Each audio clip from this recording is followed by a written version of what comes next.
এই যে চিংড়ি মাছগুলো 7টা পিস ছিল, তো 4টাকে রান্না করবো, কষাবো একটু, খুব একদম কষা কষা হবে না, একটু ঝোল ঝোল থাকবে হালকা।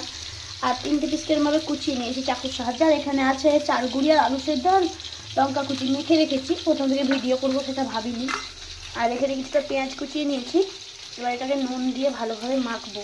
তো এইটাতে বেসনও দেওয়া যেত, কিন্তু আমি বেসন ব্যবহার করব না, এই কারণে আমার অনেকটা পরিমাণে চালগুড়ি ছিল, যেহেতু কালকে একটু পিঠে বানিয়েছি সেটা দিয়ে কিছুটা থেকে গেছিলো।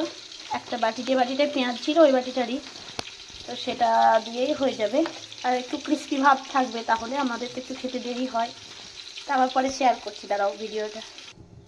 আমি এতটাই নুন দিচ্ছি, আর দেবো না, কারণ আর লাগবে। আর একটু চিংড়ি মাছটার জন্য যে মশলা করে রেখেছি, আদা রসুন পেঁয়াজ বাটা আর কাঁচা লঙ্কা টমেটোও দেওয়া আছে, সেটাকে একটু দিয়ে দিয়েছি। তো এবার ব্যাটারটা রেডি করব। এটাতে আমি ধনেপাতা দিয়ে দিয়েছি। আমাকে যে দুধ দেয় যে ভাই, সে ভাই এসেছিল, গল্প করতে করতে দিয়ে ফেলেছি আগে, সেটা ক্লিপ নেওয়া হয়নি। আর এই যে আমি এখন এই আলুর আর এই যে মিশ্রণটা ছিল, ওটাতে চিংড়ি মাছগুলো ভরে দিয়েছি, অনেকটা পুর দেওয়ার মতো করে দিয়েছি, তাহলে ঠিক থাকবে। তো এক এক করে এগুলোকে ভাজি আগে।